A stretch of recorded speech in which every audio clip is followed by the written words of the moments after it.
Bonjour et bienvenue dans le 14e épisode du podcast Journal d'endurance.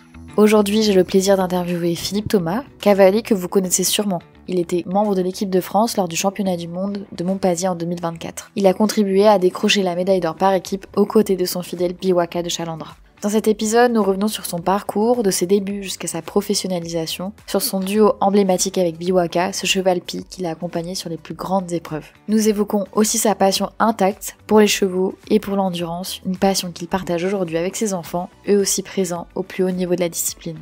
Cet épisode est sponsorisé par Equitrade Immobilier. Merci à Victoire Talamona qui dirige l'agence pour sa confiance et son soutien. Je vous souhaite une bonne écoute. Bonjour Philippe Thomas, merci de m'accorder du temps pour cette interview. Est-ce que pour commencer, tu pourrais te présenter rapidement et nous expliquer, nous raconter comment tu es arrivé à l'endurance? Eh bien, tout d'abord, bonjour Hélène. Donc, je m'appelle Philippe Thomas, j'ai 58 ans. Je suis marié avec Sophie Arnaud depuis 28 ans. Nous avons 2 enfants, Pablo qui a 20 ans et Lilou qui a 22 ans. Alors, je suis venu à l'endurance par mon père parce que passionné de cheval et d'équitation. Et il avait un ami qui s'appelait Monsieur Demontal, qui était directeur des haras de Rodez dans les années 75-76. Et il avait organisé les 100 km de Rodez, qui était peut-être une des premières courses d'endurance en France, avec Florac. Et donc, il avait participé à cette course-là. Et donc, on a mis le premier pas là, dans l'endurance comme ça. Du coup, on avait toujours quelques chevaux à la maison. J'ai commencé ma première course d'endurance, c'était une 60 km en 1981. J'avais 14 ans. C'est la première course que tu fais, c'est déjà une 60 km. Oui, parce qu'à Ok. l'époque, en fait, on pouvait directement faire 60, on faisait une 90 et on pouvait aller directement faire à 120 km. D'accord. C'était bon, ça n'allait pas à la même vitesse, mais c'était quand même très difficile pour les chevaux. Mm. C'était un peu irréel. Ensuite, j'ai fait ma première 120 km en 85. C'était une course Rambouillet-Fontainebleau. On partait de Rambouillet, on allait jusqu'à Fontainebleau. C'était Denis Pesse avec Crempolis et Monsieur Bench avec un cheval qui s'appelait Loustic, qui ont gagné main dans la main. Ce cheval Loustic, ensuite, c'est Jack Bégaud qui l'avait récupéré. Il avait gagné les 160 km de Royan-Cherveux, mais je ne sais pas en quelle année. Ça, c'est pour donc la partie endurance. Ensuite, je faisais des études. Après avoir fini mes études agricoles, j'ai fait un petit peu l'armée, comme tout le monde. Et ensuite, je me suis installé, j'ai acheté une propriété et j'ai monté un centre équestre, ferme équestre. J'ai fait ça pendant une dizaine d'années, plutôt basé sur la randonnée et le horseball plutôt à haut niveau. Mais je continuais toujours à faire quelques petites courses d'endurance. Mais j'y trouvais pas vraiment mon compte. Pour moi, c'était de la randonnée améliorée et ça bougeait pas assez. Je voyais pas comment on pouvait travailler les chevaux, comment on pouvait les améliorer. Dans ma tête, c'était si le cheval était bon, on était compétitif. S'il était pas bon, eh bien, voilà, on était moins compétitif. Puis au bout de 10 ans de centre équestre, quand j'ai eu 30 ans, je gagnais pas assez ma vie pour pouvoir vivre. Et il y avait un éleveur de pur arabe qui s'appelait Monsieur Plantin, avec qui j'avais 4 ou 5 chevaux qui me laissaient au pair pour les randonnées. Il m'a dit si tu veux, Philippe, je te paye une pension sur ces chevaux et tu fais de l'endurance un peu plus professionnelle. Du coup, je dis ben, ma foi, pourquoi pas. Donc, je me suis lancé dans l'endurance un peu plus sérieusement.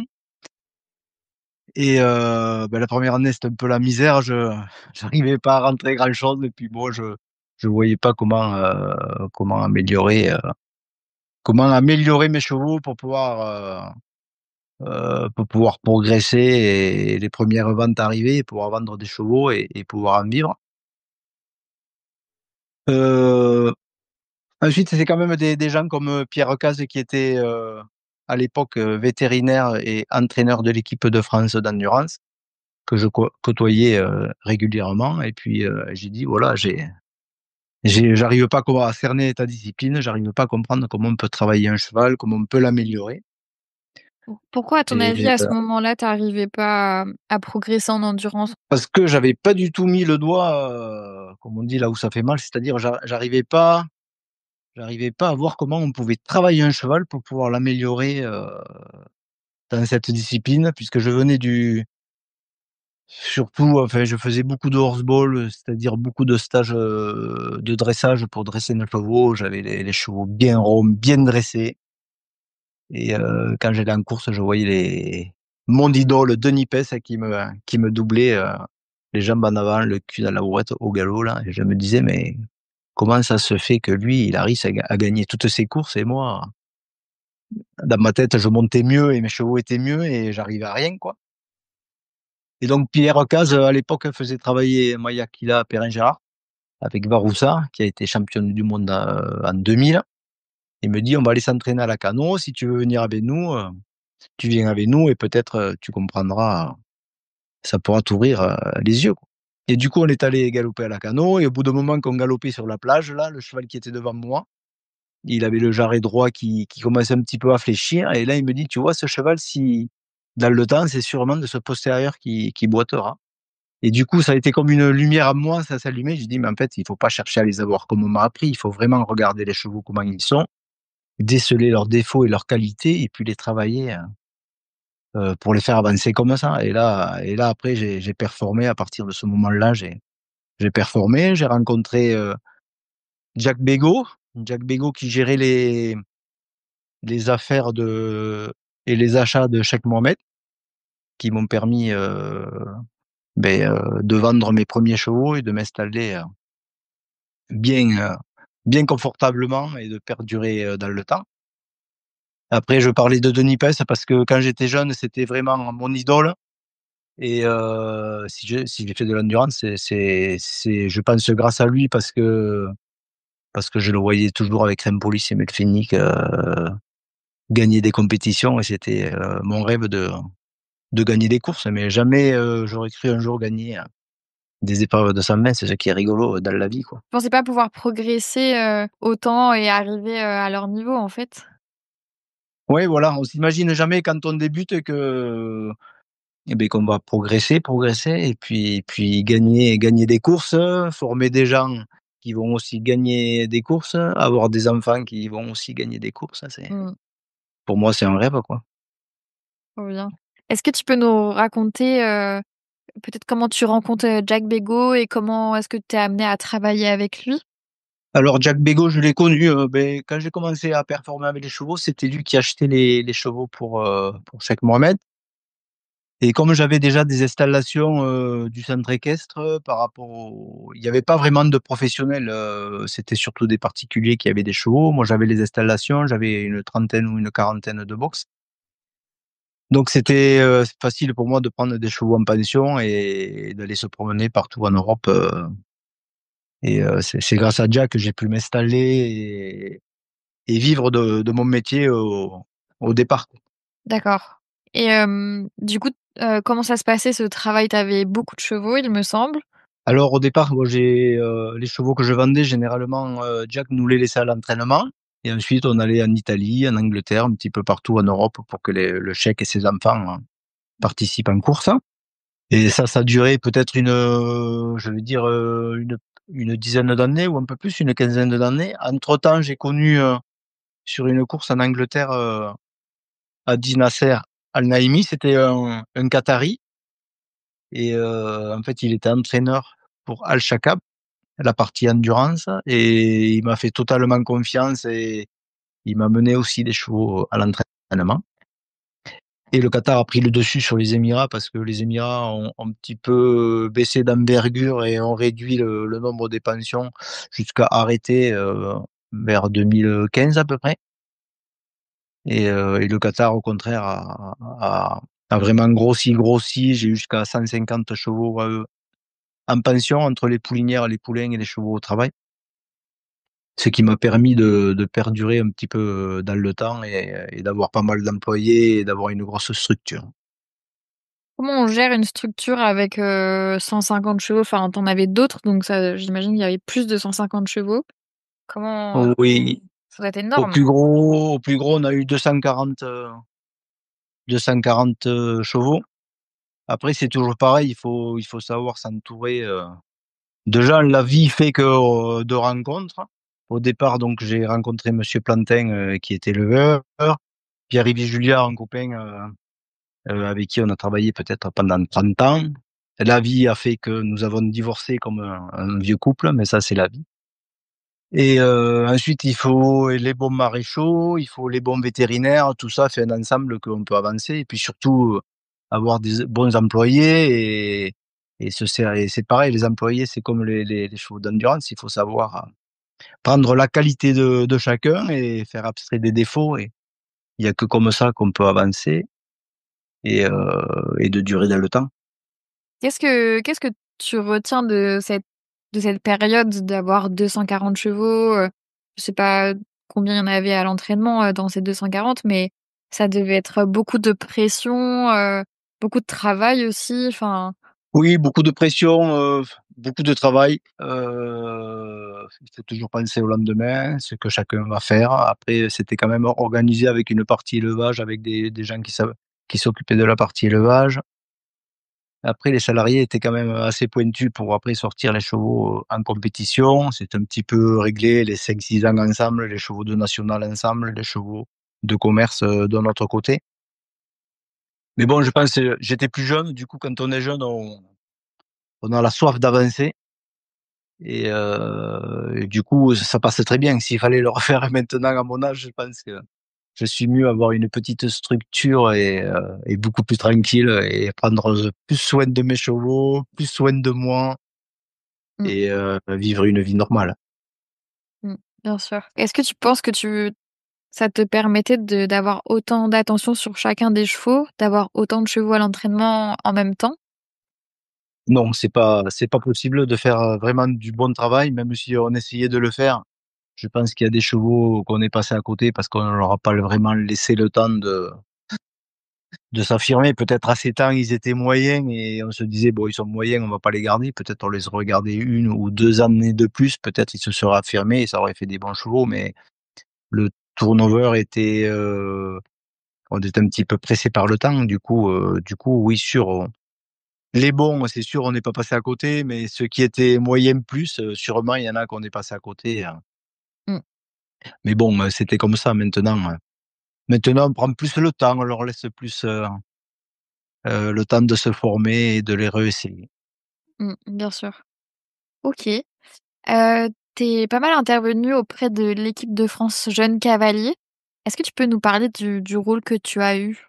Donc, quand Pierre Cazes est décédé, c'est Jean-Louis Leclerc qui a repris les rênes de la sélection, des équipes de France. Et lui, il était pas vraiment cavalier d'endurance, donc pour les jeunes, il m'avait demandé de faire les stages des jeunes et de me rapprocher des jeunes. J'ai fait ça pendant 3 ans, je pense. Et pour moi, ça a été très enrichissant parce que quand on est à l'extérieur, on critique facilement en disant: «Ah non, mais ils font pas bien leur travail, il faudrait qu'ils fassent comme ça, comme ça». Et je me rappelle très bien quand je suis arrivé, j'ai dit: «Ce qui va pas, Jean-Louis, c'est que quand vous prenez pas les gens, il faudrait, leur expliquer pourquoi vous les prenez pas». Et il me dit: «Eh bien écoute, tu fais comme tu veux». Donc il y avait un cheval, que je citerai pas le nom, qui trottait très mal, voire, boiteux. Donc je vais voir les parents de la gamine et j'ai dit: «Bon, du coup, on va pas la prendre parce que tu as vu, le trotting est pas génial». Et la maman me regarde, elle me dit: «Mais ce cheval, il trotte tout le temps comme ça, il est pas du tout boiteux». Et donc j'étais allé voir Jaloux, j'avais dit: «Ouais, je pense que tu as raison, peut-être on va rien leur dire». Et c'était la petite anecdote, mais bon, c'est pas facile ce rôle, d'entraîneur là. À choisir, 5 cavaliers, à l'époque c'était 6, mais choisir, 5 cavaliers, en effacer 5 autres, c'est jamais simple parce qu'on a l'œil du sélectionneur et les yeux des parents ne sont pas les mêmes, que ceux du sélectionneur. Tu disais, dans le magazine La Dépêche en 2019 que, il fallait faire la méthode Pierre Caz, c'est-à-dire attaquer les cavaliers par où ils pêchent. Est-ce que tu peux nous parler, de cette méthode et de comment ça se mettait en place tout ça? Là, tu me prends de court, oui, sûrement, je l'avais dit, mais après, à l'époque, on avait moins de bons cavaliers. Maintenant, le niveau tellement évolué, Mmh. mes enfants qui sont en équipe de France, enfin je suis, sans m'en occuper, mais je vois les jeunes qui sont en équipe de France, ont quand même, une équitation, enfin tout le monde monte bien, il y a tout ce travail-là qui est pas à faire. À l'époque, c'était pas la même chose. Souvent, c'était les parents où ils avaient appris sur le tas et du coup, il y avait beaucoup de progrès à faire, mais hors endurance. Déjà, peut-être les avancées de l'équitation classique avant de pouvoir, donc c'est pour ça que je disais, enfin voilà, il fallait qu'ils apprennent d'abord à monter avant Mmh. de pouvoir performer en course. Du coup, tu leur faisais faire des cours, d'équitation, classiques, Ben c'est ce qu'on conseillait, on disait, «Les stages ne sont pas là pour vous apprendre à monter, si on veut Mmh. apprendre à monter, on va dans les centres équestres et passer les galops et progresser» Bien sûr. et mais on essayait de mettre des choses en place pour faire, évoluer les gamins, évoluer les chevaux parce que tous les chevaux étaient différents et je pense que ça a pas mal réussi puisque, on a eu pas mal de médailles avec Jean-Louis et ouais, c'était vraiment des bons moments passés. Et du coup, aujourd'hui, tu t'occupes plus des jeunes cavaliers de l'équipe de France? Non, je m'en occupe pas parce que, c'est pas pratique parce que pendant un moment, il y a eu Lilou, ma fille, qui a été en équipe de France et maintenant il y a Pablo et je pense que c'est pas bon pour eux et c'est pas bon pour les autres, non plus, quoi. Je pense que déjà ça a été difficile pour mes enfants d'avoir mon nom et de performer assez rapidement sur les courses et ils étaient un peu montrés du doigt en disant, «Ouais, mais ils performent parce que le papa, il leur donne les meilleurs chevaux et tout ça». Oui, sûrement ils avaient raison, mais auss il faut quand même les pilotes pour mettre dessus, quoi et donc je pense que c'était pas facile, pour eux et si en plus, ça avait été moi le sélectionneur, je pense que ça aurait été encore, Mmh. pire pour eux. Donc oui, je préfère regarder de loin. Après, avec Jean-Michel, on se connaît depuis, qu'on est tout jeune, que quand lui, il a commencé même l'endurance peut-être avant moi et souvent il m'a fait l'assistance sur les courses donc je suis assez proche de lui. On peut parler, plus en tant que copain qu'en tant qu'entraîneur et de temps en temps, voilà, je l'appelle en disant, «Ah, j'ai vu celui-là, tu penses pas qu'il devrait faire ça?» et puis voilà. Mmh mh. On en parle ou il le fait ou il le fait pas, mais bon, j'aime bien donner des petits conseils derrière. S'ils sont pris, ils sont pris, s'ils sont pas pris, c'est pas pris, mais j'aime bien faire avancer les choses et essayer un petit peu de déceler les défauts des cavaliers et des chevaux et en parler avec les gens et avec Jean-Michel. Est-ce qu'il y a un conseil, que tu aurais aimé avoir quand tu avais leur âge, qu'aujourd'hui tu essayes, de leur transmettre à eux ou à d'autres jeunes cavaliers ou pas jeunes cavaliers d'ailleurs, voilà. Est-ce qu'il y a un truc, qui te semble hyper important, maintenant qu'à l'époque tu avais pas forcément, perçu? Mais nous, à l'époque, déjà, il n'y avait pas assez de recul sur l'endurance. Je me rappelle mon premier stage, d'endurance que j'ai fait, c'était avec Denis Le Tartre et à l'époque, il nous avait dit, «L'endurance, c'est 95 de trot, 3 de galop et 2 de pas». Ah oui. C'était il y a 35 ou 40 ans. Maintenant, c'est totalement différent et il y avait personne pour nous indiquer, les bêtises qu'on faisait ou comme ça. C'était une fois qu'on avait fait la bêtise, on se disait: «Oups, ça, il faut pas le refaire, c'est pas très bon pour le cheval». Tandis que maintenant, il y a beaucoup de gens qui sont compétents, style, Virginia Jay qui fait des stages et il y a plein de monde qui sont, compétents et de bons moniteurs et il faut pas avoir peur d'aller faire des stages de droite à gauche. C'est toujours important de prendre, un petit peu à chacun, faire à sa sauce et de pouvoir avancer. Il faut pas rester dans son coin, il faut prendre à tout le monde. Tout le monde a des bonnes idées, que ce Mmh, soit dans notre discipline ou dans d'autres disciplines d'ailleurs et c'est ma façon de faire, c'est, ouvrir mes oreilles et mmh, prendre un petit peu à tout le monde et des fois qu'une parole, clac, nous fait avancer et progresser. super. Est-ce que tu es stressée, quand ils sont à cheval? Là, on a vu ton fils, Pablo donc gagner à Saumur, la 2 étoiles. Stressé, les premières courses quand ils étaient petits, je stressais pas mal, quoi. Mmh mh. Maintenant Pablo me fait plus stresser quand il joue au horseball que quand il est en endurance et Lilou est bien calme et bien posé du coup, elle ça va, je me dis toujours que ça va aller. Pablo il peut toujours nous faire un petit truc là pour se mettre des fois un petit peu en danger, mais ça va maintenant ils ont quand même un peu plus de maturité. Je leur fais confiance et non, j'ai pas vraiment de stress, quoi. Ok. Je fais une petite pause dans cette interview pour vous parler du partenaire de cet épisode. Equitrade Immobilier, c'est une agence spécialisée dans les propriétés équestres partout en France. À sa tête, Victoire Talamona, cavalière, éleveuse et forte de plus de 20 ans d'expérience dans le domaine, vous accompagne dans vos projets, que ce soit pour vendre ou trouver le lieu idéal pour vos projets équestres. De l'estimation à la signature, elle met son expertise à votre service avec passion et engagement. Equitrade, c'est l'immobilier équestre pensé par et pour les passionnés. Oui, tu disais tout à l'heure que pour eux, c'était une pression, de porter, ton nom, enfin d'être, voilà, fils d'eux ou fille d'eux. Mais on identifie bien que la part du cavalier, elle est quand même assez importante. À ton avis, à quel point il faut être bon cavalier aujourd'hui pour gagner des courses? Alors je sais pas si le terme bon cavalier est bien choisi, mais je dirais il faut vraiment le sens du terrain. J'apprécie beaucoup une cavalière comme, Elisabeth Hardy parce que j'ai pas beaucoup couru avec elle, mais les peu de courses où j'ai fait avec elle et j'étais derrière elle, je trouve qu'elle a vraiment le sens du terrain et de la vitesse. Quand je pensais dans ma tête: «Là, on devrait galoper», clac, elle partait au galop. C'est comme quand on a un super cheval, on se dit: «Là, on va galoper», le cheval, il part au galop sans le solliciter, quoi. Je pense que c'est ça, savoir lire le terrain, savoir sans le GPS à quelle vitesse on est, si le cheval, il est bien, du ressenti, quoi. Après, comme disait Pierre Cazes, il faut le lien du cavalier et du cheval, il faut que tout ça, ça soit lié, quoi.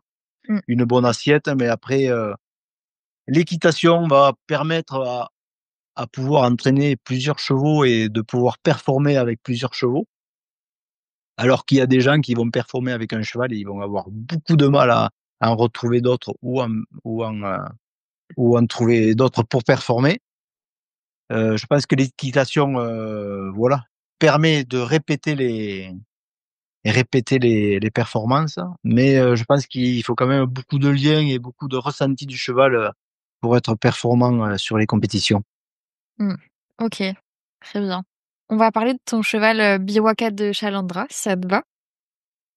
Donc c'est un demi-sang arabe qui, à la base, était pas destiné à l'endurance, il me semble. Il a donc une mère qui est cheval de selle et un père qui est anglo-arabe. Et jusqu'à ses 6 ans d'ailleurs, il faisait, du saut d'obstacle et du concours complet. Et pourtant, bah, pas plus tard que, voilà, l'année dernière, il était en équipe de France et il participe à la médaille d'or, par équipe au championnat du monde. Est-ce que tu peux nous parler de Biwaka, de votre rencontre? Alors, notre rencontre, beh, le problème, j'ai vraiment une obsession pour les chevaux de couleur, les Pis, les Appaloosa. Donc, j'étais à UGS et j'ai croisé, Biwaka avant les contrôles, initiaux et il m'a beaucoup plu, donc j'ai discuté un petit peu avec sa cavalière. Le lendemain de la course, au bout de la première boucle, j'ai vu qu'il s'était échappé, il galopait à fond, autour de la piste. J'ai dit: «Bah, le pauvre cheval, il aura fait qu'une boucle», mais bon.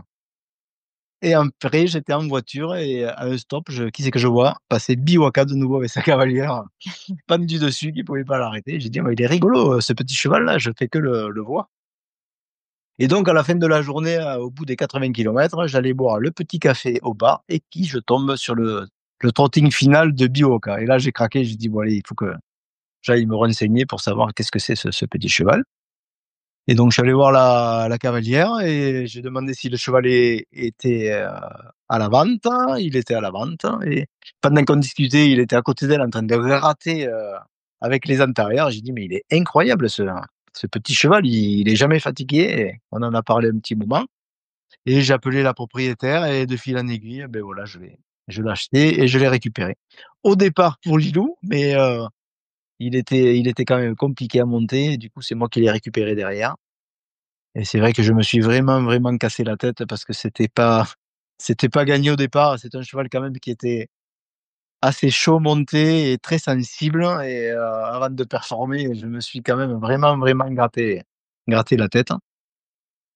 Mais de fil en aiguille, il s'est amélioré, il s'est posé, on a commencé à bien performer et sa solidité fait que, chaque fois, il rentre dans les stages de l'équipe de France, il rentre dans les 5. Même si c'est pas le meilleur cheval, il a quand même vraiment de la solidité. Je pense que c'est pour ça qu'ils le prennent. Après, il avait très bien fait les championnats d'Europe à Ermelo où il finit 3e en individuel. Je crois qu'on était 1er français. Après l'année dernière au championnat du monde, il y avait beaucoup de monde, beaucoup d'excitation. Ça me l'avait mis un petit peu, sur les nerfs et donc il en a manqué un peu, mais bon, on rentre quand même. Il a rentré tous ses championnats. Là, cette année, donc la présélection, c'était à Saumur et j'ai fait le tour gentiment avec ses compagnons, de championnat.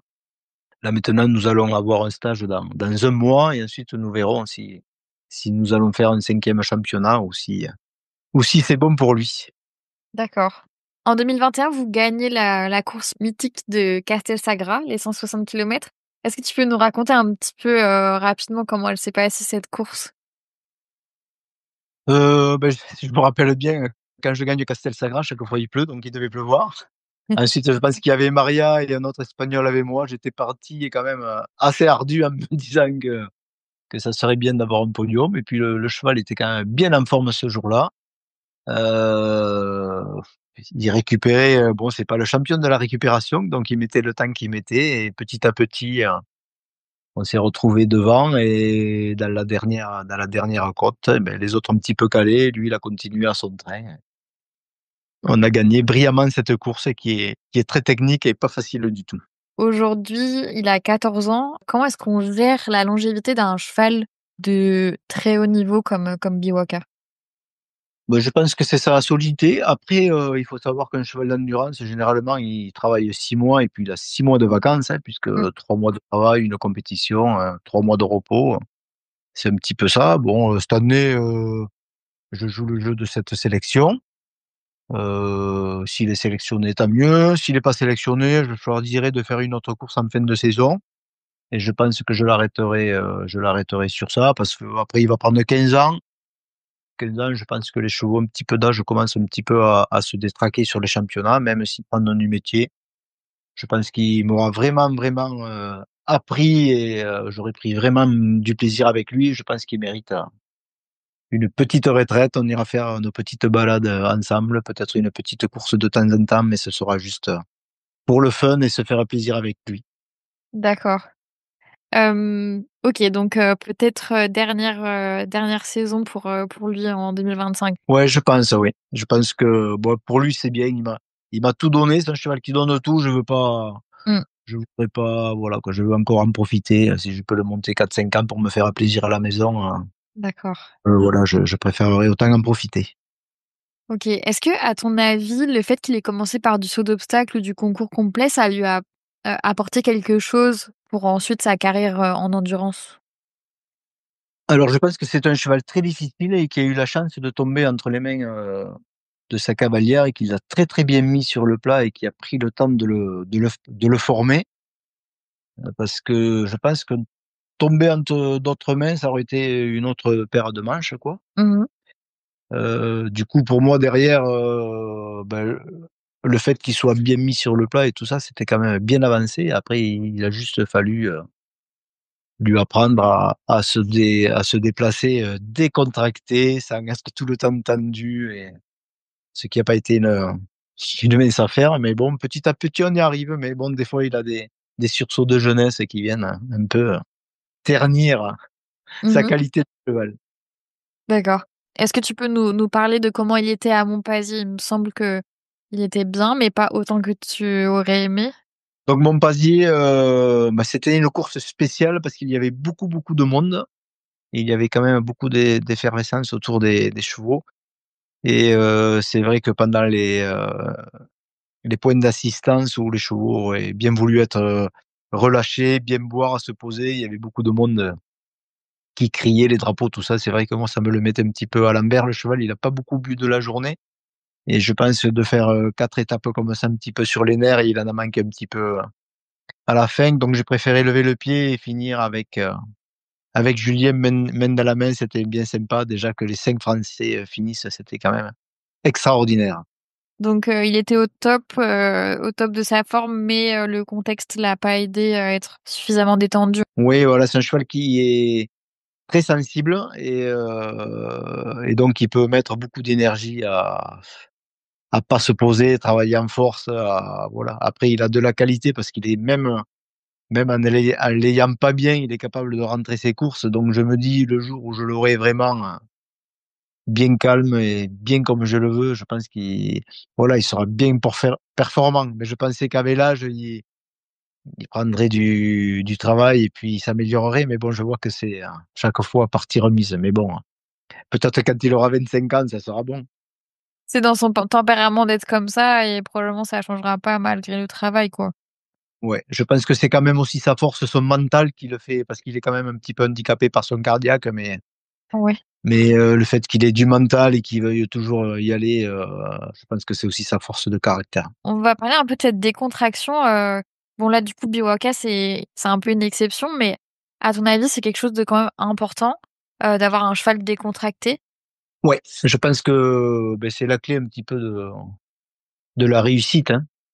Mmh. À l'époque, Pierre Cazes m'avait donné, l'exemple il m'avait dit: «Tu vois, il te faut t'imaginer, tu es dans les plaines aux États-Unis avec un cheval en train de galoper et là, il y a quelqu'un qui sort avec un seau et du grain dedans. Il faut que tu imagines que le cheval, il est au galop, il soit capable de manger le grain en même temps» et donc j'ai toujours cette idée-là dans la tête de les avoir au galop, relâchés dès le départ de la course Mmh. et dès qu'ils sont calmes, posés, beh, après ils arrivent aux bêtes, ils font pipi, ils boivent, ils mangent, et puis la course, se passe, toujours bien et là, ce week-end, on était en course, j'étais avec Virginie et elle me disait: «Ton cheval, il est bien détendu» parce que quand il est bien détendu, il a les muscles, des fessiers, en fait, qui sont tout relâchés, tout mous. Et il me dit: «C'est bien de le voir travailler comme ça». J'aime bien monter avec des bons cavaliers parce qu'ils ont toujours un petit mot qui fait progresser donc voilà, là, c'était le relâchement des fessiers de Biwaka Ah ouais. et j'aime bien en avancer comme ça, apprendre un petit peu des idées à tout le monde. Mais en fait, parce que Virginie l'a probablement vu à maintes reprises, elle a remarqué que d'habitude, il avait les fessiers un peu contractés et là, pour le coup, c'était pas le cas, en fait. Voilà, oui, eh beh, elle a l'œil, hein, elle monte Oui. régulièrement beaucoup de chevaux, je l'apprécie beaucoup et c'est vrai qu'on aime bien discuter ensemble Ouais. de la façon d'entraîner et de voir, parce que chacun a un œil différent de voir les chevaux et des fois on s'imagine des choses et quelqu'un d'autre le voit autrement et en fait on se dit: «Ah ouais, mais je le voyais pas comme ça, mais en fait il a raison, Mmh mh. changeons quelque chose» et c'est comme ça qu'on progresse en prenant un petit peu à tout le monde et en écoutant tout le monde. Est-ce que tu pourrais nous dire, comment est-ce qu'il faudrait faire avec un cheval, qui est un peu tendu justement, quels exercices il faudrait faire? Ou alors, qu'est-ce qu'il faudrait absolument mettre en place? Parce que j'imagine qu'un cheval qui est tendu, il peut pas mettre, toute son énergie dans l'effort et dans la compétition et que du coup, il va perdre l'énergie à être stressé par exemple ou Oui, après ça dépend du niveau des cavaliers. Le premier qui avait mis ça en place, en fait, c'était Stéphane, Fleury. Lui, venait, heu, il venait de la voile, il était pas du tout cavalier et il avait compris qu'il fallait que le cheval soit relâché comme un marathonien qui part sur un marathon. Il passe à son geste précis qu'il va répéter, pendant 2 3 heures. mmh mh. Donc lui, il disait toujours: «Moi, mon cheval, je l'endors au pas». C'est-à-dire, il faisait des heures et des heures de pas jusqu'à ce que le cheval, il soit bien décontracté, bien posé au pas. Il faisait la même chose au trot et une fois qu'il y arrivait au trot, il faisait la même chose au galop et c'est un peu lui qui est le précurseur d'aller galoper à la plage parce que galoper pendant des heures et des heures, ben, il y avait pas d'autre solution que d'aller, sur les plages puisqu'à l'époque, les hippodromes, il y en avait pas, c'était pas ouvert Mmh. à tous les chevaux, d'endurance et puis surtout, sur les hippodromes, souvent les chevaux, mettons s'ils ont peur d'un petit fanion, qu'on va repasser 20 fois au petit fanion, 20 fois ils vont avoir peur de ce fanion et mettre le travail du tour où on arrive à les recalmer, où ils se remettent un petit peu en action. Ouais.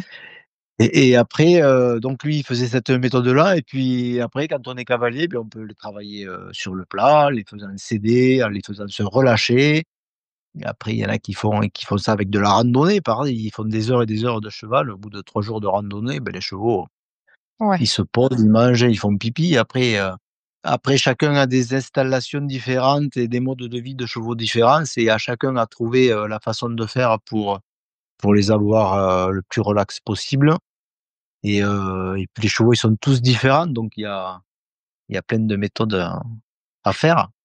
On avait fait un stage avec Andy Boots, avec l'équipe de France, c'était très intéressant Mmh. quand il a vu Biwaka, la première fois, il m'a dit: «Mais pourquoi tu as mené un cheval qui n'est pas dressé?» En fait, il pensait que c'était un jeune cheval qui était pas parce que comme il avait peur de tout, ouais. Ah oui? Non, non, mais j'ai dit: «Il a même performé en course», donc c'était rigolo, lui, son approche pour lui, il était pas du tout, soumis, mais après c'est rigolo parce qu'il m'a dit: «C'est sa force de caractère» et il m'a raconté une anecdote, sur un cheval du dressage qui était un petit peu, qui perdait des points parce que trop farfelu. Ouais. Et donc, il avait vraiment travaillé, travaillé. En fait, l'étincelle de ce cheval avait disparu et du coup, il avait une moins bonne note parce que Ah le ouais. cheval s'était éteint. Et donc il m'avait dit: «Non, il faut y garder, ce petit truc de génie qu'il a en plus, c'est sa force et pas vouloir, tout contrôler, sur le cheval, quoi». Et ça, je le garde bien derrière l'oreille. Je pense que c'est important pour notre discipline que les chevaux, ils aient quand même, cette petite folie, dont on a besoin pour pouvoir performer sur les courses. C'est pas donné à tous de galoper pendant des heures et des heures. Il faut qu'ils aiment ça et il faut le leur garder, quoi. Mmh. Oui, je pense que pour amener un cheval à faire 160 kilomètres, faut quand même que, ouais, il y a un mental, assez impressionnant, enfin, qui sort du commun, quoi. C'est de l'ultra ultra trail, enfin, tous les chevaux ne sont pas capables de supporter ça et physiquement, bien sûr, mais aussi, ben, dans la tête, quoi. Oui, tout à fait. Et encore par rapport au début, quand j'ai commencé l'endurance, c'était des chevaux qu'on récupérait souvent chez des marchands et en 2 temps de mouvement, on en faisait des chevaux d'endurance. Maintenant, il y a des éleveurs quand même qui se sont spécialisés. On a une super génétique, Mmh. des épreuves jeunes chevaux qui fait qu'on a vraiment amélioré les chevaux. Je regardais, ma compagne Sophie avait gagné, Ribier en 1998 ou 99 et je regardais la carte de vétérinaire du cheval et en fait, il mettait 5, 6, 7 minutes par vête et il avait quand même gagné la course. Maintenant, si on met ce temps-là, on est avant-dernier. Donc ça a vraiment évolué et je suis persuadé que les chevaux d'il y a 25 ans, ils seraient pas du tout compétitifs, maintenant, quoi. Ça a tellement évolué, la qualité des chevaux Mmh. que, qu'on a vraiment franchi un pas, quoi. Et toi, en tout cas, pour travailler cette décontraction, tu travailles les chevaux en carrière, éventuellement? Très peu, très peu, je D'accord. préfère, les travailler en extérieur. Après, nous les chevaux, ils sont dans un mode de vie où, ils vivent presque tout le temps dehors, ils sont juste rentrés à partir du mois de novembre au mois de février-mars où ils rentrent la nuit en boxe Ouais. et ensuite généralement ils ont un jour de travail, un jour de repos. Le jour de repos où ils font du tapis, où ils font du marcheur et je fais surtout du long et du lent. En fait, on monte que 2 lots de chevaux, par jour, le Ah matin et oui. l'après-midi. OK. Mais souvent ils sortent 3 heures et demie et je pense que c'est bien pour les jeunes chevaux et souvent on part, une journée, moi j'habite à une dizaine de kilomètres de mes écuries où j'ai d'autres boxes. Du coup, on part des écuries, on fait 30 ou 40 kilomètres, on va s'arrêter pendant 1 heure ou 2 et on revient, des espèces de randonnées comme ça où on va mettre longtemps, mais pas spécialement pour faire beaucoup de kilomètres, mais pour commencer à les endurcir et avoir autre chose. Et à partir de quel moment tu mets de la vitesse, du coup? Parce que là, par exemple, vous étiez à peut-être 17 ou même 18 kilomètres/h à Saumur. Bon, là, c'était avec un cheval, de métier, c'est sûr, mais entre les qualifications et les 120 à 18 kilomètres/h, comment est-ce que tu fais? Bah, généralement, enfin moi je commence, à 7 ans un petit peu à les galoper à la piste D'accord. et après je les travaille pas spécialement de la vitesse, c'est comme je disais, c'est surtout qu'il se déplace bien et bien décontracté. Une fois qu'il a le geste, après il suffit, généralement quand on rentre de faire des tours, on va faire, 3-4 tours de piste galop Et D'accord. l'habitude fait que, voilà et généralement, la vitesse, il l'acquiert le jour de la course.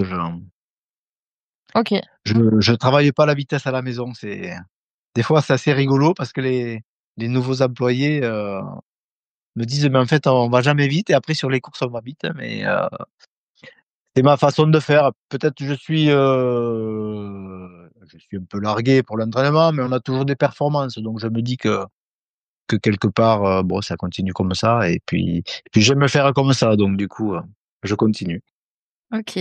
Est-ce que tu pourrais nous raconter une course qui t'a marqué?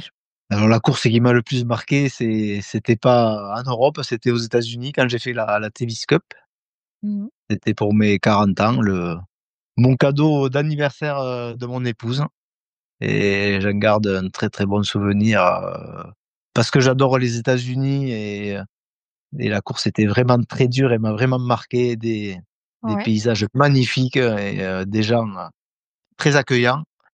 Je pense que tout cavalier d'endurance devrait un jour, essayer de faire cette course.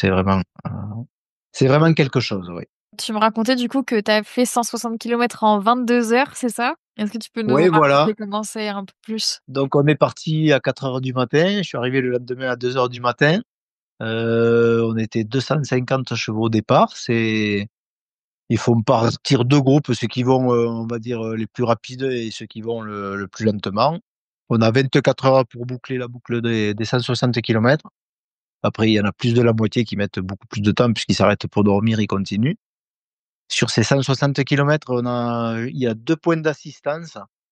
Ah Je oui. crois qu'il y en a un à 50 kilomètres et l'autre à 100 kilomètres.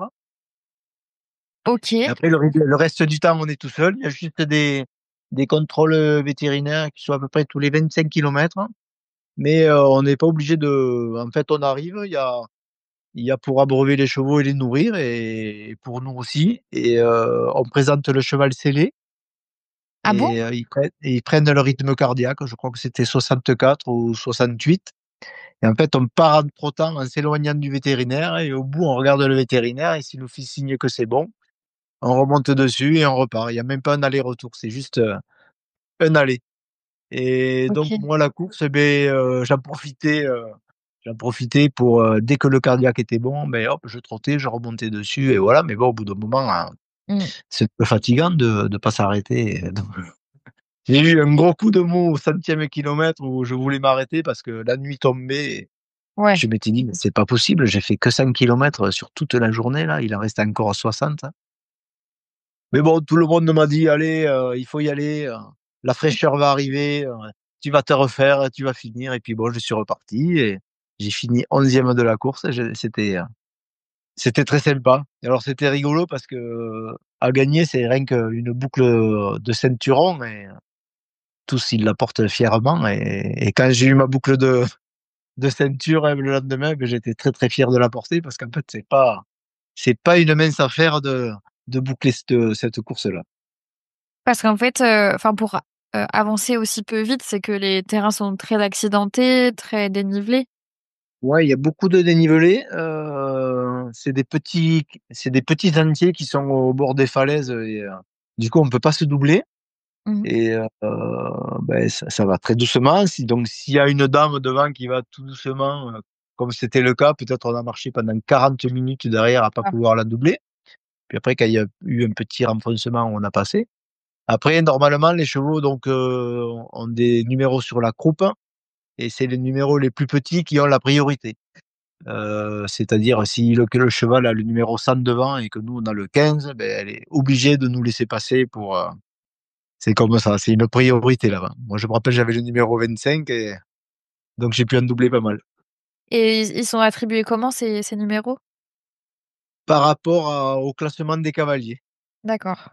Plus ils ont performé sur les courses et plus ça veut dire que le cavalier est compétent et du coup, il a un petit numéro. Celui qui a gagné 5 fois la Davis Cup il a le numéro 1 et c'est rigolo parce qu'en fait, on a tout sur le cheval, les bidons, les éponges, on s'arrête, il faut les arroser, ouais, c'est une autre équitation, c'est une autre, mais c'est vraiment très sympa. Très, très sympa. Ouais, c'est vraiment une endurance différente de celle qu'on connaît en Europe et encore plus, dans le désert, quoi. Ouais, et surtout au niveau des allures, c'est qui m'a donc on est parti, on part sous une station de ski, on monte tous les sous les télésièges et tout ça et puis après on bascule de l'autre côté de la montagne et donc c'était des petits sentiers où tout le monde trottait, mais vraiment peut-être à 25 ou 30 à l'heure, c'était complètement incroyable et puis on arrive sur une piste en herbe toute plate, super, où là j'ai dit: «Bah, c'est bon, on va pouvoir galoper» et là hop, tout le monde se met au pas Ah bon? et tout le monde discute avec tout le monde. Je dis: «Mais» c'est et dès que ça a été de nouveau pourri, que ça montait, c'est reparti, à bloc au grand trot et donc j'étais accompagné, par un cavalier américain avec qui m'avait prêté un cheval puisque c'était un échange. Je lui prêtais un cheval pour courir Compiègne et lui, en contrepartie, il m'avait prêté un cheval là-bas et dès que j'ai pu, partir en cachette, je me suis enfui et puis faire plus mes allures et on avançait parce que sinon, j'y serais encore peut-être. OK. Tu es un cavalier, émérite puisque tu as un certain nombre de sélections, en équipe de France avec, une 3e place au championnat d'Europe, en 2023, 4 médailles d'or par équipe, 2 médailles d'argent par équipe. Aujourd'hui, c'est quoi tes objectifs? Les objectifs, me faire plaisir avec mes enfants, heu, pour la compétition maintenant, il va falloir se dire qu'elle est derrière, hein, puisque je vieillis, mon cheval vieillit. Il faut laisser sa place, même si c'est difficile, il faut quand même à un moment donné se dire que c'est raisonnable d'arrêter tant qu'on tient bien à cheval que quand on va être, tout tordu et voilà donc petit à petit, gentiment, je vais ralentir. Les objectifs, c'est continuer avec les enfants tant qu'ils ont envie Mmh. et moi, ça me fait vraiment plaisir aussi et voilà, profiter pleinement de la vie. Parce que tu fais aussi du horseball et je crois que j'ai déjà vu des vidéos où tu es à cheval avec les taureaux, par exemple. Donc tu pratiques aussi d'autres disciplines que l'endurance. Est-ce que ça t'apporte ça, à, bah, ta pratique en endurance, aux compétitions d'endurance? De faire d'autres disciplines? Mais moi, du moment qu'il y a le cheval au milieu, je pense que j'ai touché à peu près à toutes les disciplines, du polo, du golf, voilà, j'ai des amis, du côté de Montpellier, j'adore aller avec eux, trier les taureaux, participer aux fêtes, de village. Voilà, des fois, souvent, j'entraîne toute la journée, j'arrive chez moi, j'ai mes chevaux de horseball, je mets ma selle de cow-boy et je vais faire mon petit tour et c'est être malade, mais bon, j'ai besoin de ça, j'ai besoin de mes chevaux, j'ai besoin d'être à cheval. D'accord. Tant que je pourrai, je monterai et voilà et puis c'est bien de toucher à toutes les disciplines, on côtoie plein de mondes différents, et puis en fait, à la sortie, on arrive à la même chose en prenant des chemins différents et je trouve que c'est très intéressant de prendre à tout le monde. Ouais. Hem, Aujourd'hui, on te voit un peu moins en tant que cavalier sur les compétitions.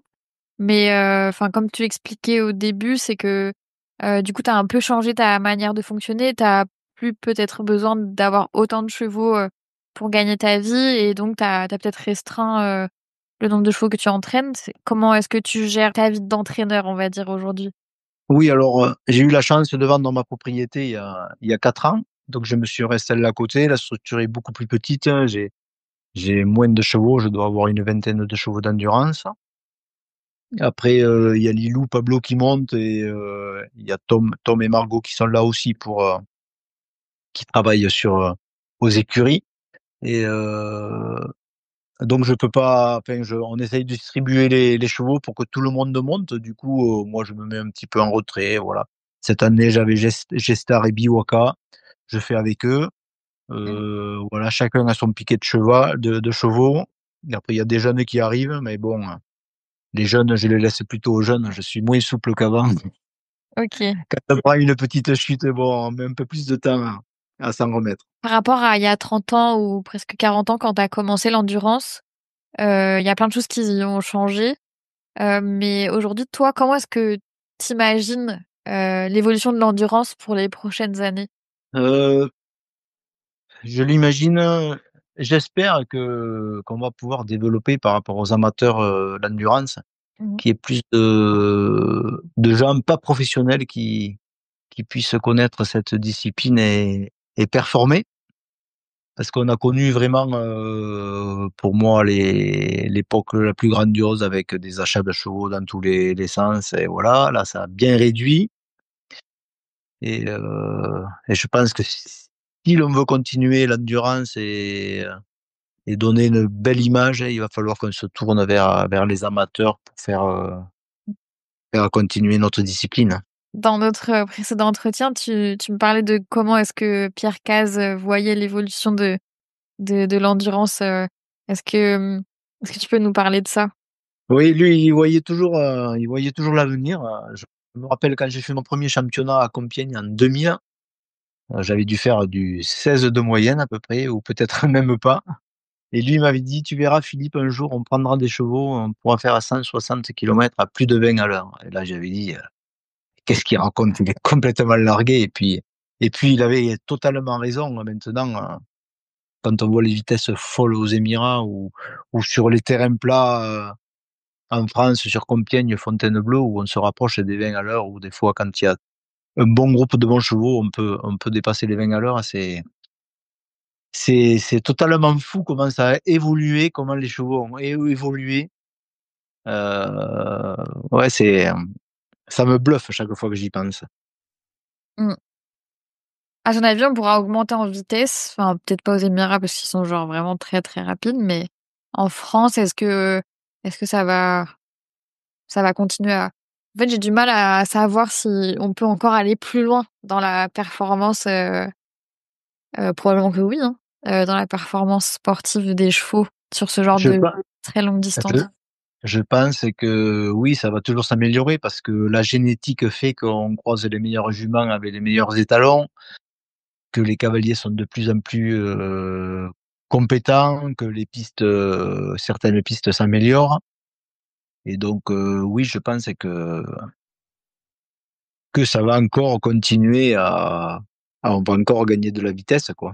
Pour terminer, l'épisode, comme tous les autres épisodes précédemment, enregistrés, est-ce que tu pourrais, me donner le nom de quelqu'un qui t'a inspiré ou que tu admires ou que potentiellement je pourrais, interviewer dans un prochain épisode? Heu, oui, enfin, j'ai 2 noms qui me viennent en tête, même 3 noms. OK. Est-ce que je peux citer les 3? Ah bah, bien sûr, plus il y a d'idées, mieux c'est. Alors, pour moi, c'est déjà Denis Peste parce que c'était mon idole quand j'étais jeune et qu'il a plein d'anecdotes, je pense, à raconter et lui, il a vraiment connu le début de l'endurance et il doit bien voir Mmh, comment ça a évolué et puis maintenant, il a sa fille, qui performe aussi, quoi. Ensuite, j'aime bien comme cavalière Elisabeth Hardy, comme je le disais. OK. Donc je pense qu'elle, elle venait du CSO au départ, c'est peut-être bien de savoir ce qu'elle en pense aussi. Mmh. Et Jean-Michel Grimal, l'actuel, sélectionneur, parce que je pense aussi qu'il a plein de choses, à dire, en tant qu'éleveur, qu'entraîneur, que de cavalier. Mmh.